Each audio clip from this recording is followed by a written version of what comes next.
एक ऐसे ही मूर्खों का गांव था।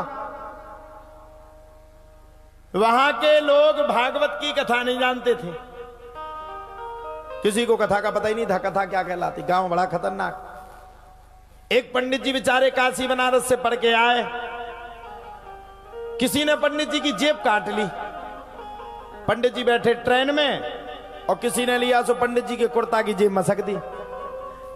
टीटी आया, ticket ticket ticket ticket ticket. पंडित जी बोले कोई चोर थोड़ी है, रुक जा दे रहे। पंडित जी ने जेब में हाथ डाला, जैसे ही हाथ डाला वैसे ही वो जेब आर की पार हो गई। पंडित जी का दिमाग खराब, किसी ने टिकट मार दिया। अब पंडित जी का जब दिमाग खराब हो गया, अब क्या किया जाए। पंडित जी ने मन में निश्चय किया, मुख में हो राम नाम, राम सेवा हाथ में, और तू नहीं अकेला प्यारे राम तेरे साथ में। भगवान की कथा तो लिए कहीं ना कहीं जुगाड़ हो जाएगी। पंडित जी जैसे ही स्टेशन से उतरे, तो स्टेशन के सामने एक गांव था। गांव में पहुंचे तो सबसे पहले बिरादरी ना गए। अच्छा, बिरादरी बड़ी खतरनाक हो, हम उनकी बिरादरी तो सबसे ज्यादा खतरनाक हो। पंडित जी को बैठे तना बताइयो, पंडित जी के देख जाने हाथ ठाड़े करियो। करो का हो गई। तो अपनी बिरादरी हम ता देखो, अपनी बिरादरी खतरनाक नहीं होती। ब्याह में कितने चिल्ले उतपन हो रहे, भांस फारे नारद। ऐसे ही पंडित जी ने सोचा कि बिरादरी भैया के पास जाकर के भागवत की कथा के लिए कहेंगे, हो सकता कि वो कथा सुनवा डालें। पहुंचे पंडित जी अपने बिरादरी वालों के पास। जैसे पहुंचे सो बिरादरी वालों के पास, भैया भैया भैया हमें भागवत करनी। अच्छा, दूसरे पंडित जी ने देखा, सो उन्होंने कान में फोन लगा लिया। हाँ हाँ पप्पू की अम्मा, क्या हो गया। उनके मन में आया अगर इसकी भागवत हमने करवा डाली तो बड़ी गड़बड़ी है जाएगी, इसलिए करवाएंगे नहीं। अब क्या करें। पंडित जी ने कहा भैया हम भागवत कर लेते हैं, अगर तुम करवा लोगे तो अच्छी बात है। गांव के पंडित जी बोले ये भागवत क्या कहलाती है, हमने तो आज तक नहीं सुनी। जाओ जाओ जाओ जाओ, कोई भागवत नहीं। पंडित जी ने कहा यार जाति को ना जाने तो जाने किसको। आप जात के हो, बिरादरी के हो, और आप नहीं जानोगे तो कौन जानेगा। मैं हाथ जोड़ करके कहता हूं भागवत तो करवा दो। अच्छा, पहले के जमाने में सरपंच को पटेल कहा जाता था। क्या कहते थे, पटेल। पंडित जी बोले चिंता मत करो, हम अपने गांव के सरपंच साहब से पूछ करके आते, अगर वो अनुमति दे दें तो कर देना। पहुंचे सरपंच साहब के पास। सरपंच साहब बैठे थे। पहले के जमाने में चबूतरा होते थे, आज भी होंगे। सरपंच साहब बैठे थे, पंचायतें निपटा रहे थे। ध्यान से सुनना मैया। पंडित जी ने सरपंच साहब के सामने आकर के कहा, बोले सरपंच साहब सरपंच साहब। सरपंच साहब ने कहा बताओ। अरे बोले सरपंच साहब कोई पंडित आया है, वो कहता हम भागवत कर लेते हैं, पता नहीं ये कौन सी भागवत है। सरपंच साहब बोले भगाओ भगाओ भगाओ, कौन पंडित है। अच्छा, भागवत कोई जानते नहीं है तो काको आओ, भगाओ। ऐसे ऐसे पंडित की हमें जरूरत नहीं, कदापि कदाच तत्क्षण भी ऐसे ब्राह्मण की हमें कदापि भी जरूरत नहीं। जब इतनी बातों को सुना तब तो भैया भगा दिया। अब जब भगा दिया तो जो सरपंच साहब थे उनके नाती पोता ने सोचा कि गांव में जो वो खेल नहीं खेलता है जूजू बाबा वाला, कभी सांप बन जाता, कभी बिच्छू बन जाता, कभी अलोप हो जाता, कभी एक के दो सिक्का निकल आता। बच्चों ने सुना, सोचा कि वही खेल खिलाने वाला आया है। तो बच्चा कहने लगे ना ना ना, हम तो भागवत को देखेंगे। अब भागवत देखने का विषय थोड़ी है, भागवत तो पढ़ने का विषय। सरपंच साहब ने कहा जाओ जल्दी लेके आओ, कौन सा पंडित है वो। देख नहीं रहे हो हमारे बच्चों की कितनी बुरी हालत हो रही है, रो रो करके प्राण दिए फिर रहे हैं, लुबा करके लाओ वो कौन सा पंडित है। पंडित जी के पास दूसरे पंडित जी पहुंचे, बोले चलो अबे तुम्हारी ना कहते सो बिरादरी की तो महान थे, चलो जल्दी तुम्हारी भागवत करवाएं। अच्छा, जो वो काशी वाले पंडित जी थे बोले महाराज कम से कम स्नान तो कर लें दो। अरे बोले नहीं नहीं नहीं नहीं, हमारे गांव में जो भागवत होती उसमें कोई स्नान नहीं होते, बिना ही सपरे करो। पंडित जी समझ गए पक्का मूर्खों का गांव है, बिना स्नान करवाए भागवत की कथा कहने को कह रहे हैं। चलो पंडित जी ने सोचा कोई बात नहीं, 1000-2000 रुपया मिल जाए, गुजारा हो जाए। पंडित जी ने तुरंत अपवित्रो वा, गंगा जल छिड़क करके और उसी चबूतरा पे बैठ गए जिस चबूतरे पे गांव का सरपंच बैठ करके पंचायत निपटाता था। अच्छा पूरा गांव जुड़ गो। अच्छा व्यथा के लाने तो संसार जुड़ जाता। अबे सरीला में तो बुलगुए लगा दो शाम के फलानो ही हीरो आ विवाह है। और इतनी भीड़ एक दूसरे में घुटी दे तो ठटरी बन जाए हमें देखने आगा से व्यथा देख वे संसार पूरा गांव जुड़ गो। अब देखने थी कि भागवत में से का करा तो पंडित जी लगे जन्मादित्यतोन्वयादितरतस्। गांव के आपस में चर्चा कर रहे भैया जा कौन सी कथा है इमें तो खेल की जगह जो संस्कृत पढ़ रहा हूं।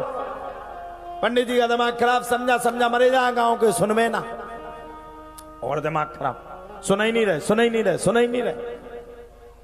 इतने में सरपंच साहब भोजन करके आ गए। अब ध्यान से सुनियो भाई है आनंद। सरपंच साहब को नियम हतो कि वे जैसे स्नान करके आउते वो भोजन करके आउते तो उस चबूतरा पे बैठे थे जो पे पंडित जी बैठे थे। अच्छा और वही पे घंटा सोख थे। अब पंडित जी लगे भागवत वाचने। भैया सरपंच साहब आए सो पंडित जी की गोद में जाके लेट गए। अच्छा लेटे तो लेटे कोई बात नहीं। अब पंडित जी समझा मरे जा रहे गांव के कथा समझ में ना और ना आए। सरपंच साहब के व्यथा की कथा आई। सरपंच साहब बैठ गए विराजमान हो गए। अब जब सरपंच साहब विराजमान हो गए अब कथा का करे। अब सरपंच साहब आके गोदी में लेट गए। अब जब सरपंच साहब गोदी में लेटे और संग घुर्र भी गाले घुर्र। पंडित जी को दिमाग खराब मंत्र बने जन्मादित्यतोन्वयादितरतस्। पंडित जी का घुर्र। पंडित जी ने एक दो बार हिलाओ जजमान उठाओ। जजमान ना उठवे। सरपंच साहब उठाओ। सरपंच साहब उठवे ना। पंडित जी को दिमाग खराब पूरी जनता भागवत नहीं सुन रही हो के जो घुर्राटे खाल रहे। पंडित जी ने एक दाव धक्का बोले भाग। अच्छा वो गांव को सरपंच बड़ो खतरनाक जगह भी बारो दूसरों को पैदा नहीं भाव। तो अब सरपंच को दिमाग खराब। सरपंच जैसे ही उठे सुनने आंख अपनी ऐसी करी और सामने पंडित जी खाने को एक रपाटो पंडित जी के गाल में मारो चटाक बोलो। पंडित जी को दिमाग खराब। अरे था पर अरे मार दो ऐसी भागवत कौन काम की। पंडित जी ने लाई सो अपनी धुतिया धरी एक बगल और व्यास गद्दी से उसके बोले जय श्री राम। और सरपंच साहब की सुधी छाती पे बैठ कर लग गए मुक्का जैसे मुक्का गले सरपंच साहब का हिच। अच्छा सरपंच साहब की घरवाई बचावे के लाने बगी बचाओ गांव करने पकड़ो। अरे उसकी घरवाई बोली कैसे पागल हो हम आदमी मरो जा रहा हो तुम पकड़ रही। गांव के बोले तुम आदमी नहीं मर रहा हो ऐसो काम हमारे क्षेत्र में आज तक नहीं भाव जैसो होगा। बोले का है। बोले सरपंच के ऊपर भागवत आ गई। अब सरपंच चिल्लावे सरपंच की छाती में जैसे गले वो का चिक। गांव के कहे इतनी अच्छी भागवत डायरेक्ट चिक कह रही। सरपंच मरो जाए घर भाई क्या सही में भागवत आई। गांव को बोले हो सरीला गांव के गए अपने अपने घर से खीर अठवाई ले आए कि जगत के ऊपर भागवत आ गई। 10,000 को फोन घर भाई ने फुट डालो ले जय भागवत की। अब लाग के मार पंडित जी छाती में बैठ के लाग के मार। सरपंच कहे हिच। गांव के कहे ऐसी भागवत देखो तो भागवत तो मोह भी बोल रही हिच के जाके रही कि अब की वे चैत की खेती बहुत अच्छी होने। सरपंच की पूरी खेती मिट गई। सरपंच में इतनी मार घले घरवाई देखते ही रह गई ऐसी कैसी भागवत है। कुटते ही जा रहा हूं मार दे पंडित जी गडरा में गिर गए। सरपंच खा लेके पूरा गांव जो अगरबत्ती लगा रहा हो तो पूरा गांव सफाया। और भगत गांव के कह रहे बोले जे तुम्हारा गांव के सरपंच पूरे गांव के काजू किशमिश तो का के खाए सुनने तो से लो। अगर कहूं धोखे से भागवत अगर हमारे ऊपर चढ़ पड़ी हो एक मुक्का में सीधो अंतर ध्यान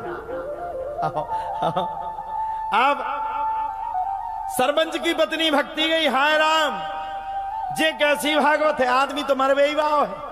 सरपंच की पत्नी ने कहा, ओ महाराज अब तो बख्श दो कम से कम। पंडित जी बोले, भागवत एक शर्त पे जाएगी, जब 2000 रुपया लाओगे तब जाएगी, नहीं तो नहीं जाएगी। मरता वो क्या नहीं करता। सरपंच की पत्नी भगत गई कि हे भगवान जगत जी आज बच जाए, भले ही हमें 2500 रुपया देने आए। भगत गई 2500 रुपया ले आई, लेके हाथ में दे दे। पंडित जी ने करे आए वे समझ गए मूर्खन को, गांव ने अपनी भागवत खा गुड़िया मुड़ी पे डारो, चल बसे चले गए। सरपंच साहब जब करे सो पूरी मुड़ी खून से लथ पत्ता हती। अच्छा अब जो कुट वो तो दुखी हतो ही, दुखी हते उन्हें सोची अब जनता को अभिवादन भी कर दे। जैसे ही ऊपर निकले सो जनता ठाणी मिली, सो सरपंच साहब ने तुरंत हाथ जोड़े। गांव के बोले बारे सरपंच चलो कुट गए तो कोई बात नहीं, खून मून तो जुड़ जाए, हम उन्हें भी दे दें, लेकिन ऐसो काम तुमने कर दो, ऐसो काम कर दो कि ऐसो काम तो हमारी 7 पीढ़ी ने नहीं कर पाओ। तुमने ई गांव के नाव का 7वें आसमान पे झंडा गाड़ दो। सरपंच साहब रंजाने तो बैठे ही हते, हाथ जोड़ के बोले तुम सब गांव वाइन की कृपा है। बोले काहे? बोले ना तुमने कते की भागवत आई, और ना बोले हम इतने कुटते, और ना कुटते तो फिर आनंद कैसे आऊं। अब सरपंच की घरवाई बोली देखो भैया गांव वालों, जे गांव के सरपंच हते सो एक बेर तो सेलो, लेकिन अब की बेर जो भागवत हुज्जे, अगर भागवत हुज्जे तो हम तो 2 जने सुदेल आवाज चले जाए। तो कभी कभी ऐसा भी हो जाता है, उपभोक्ता में स्वयं भोगवान अवस्थान्वित हम हो जाते हैं।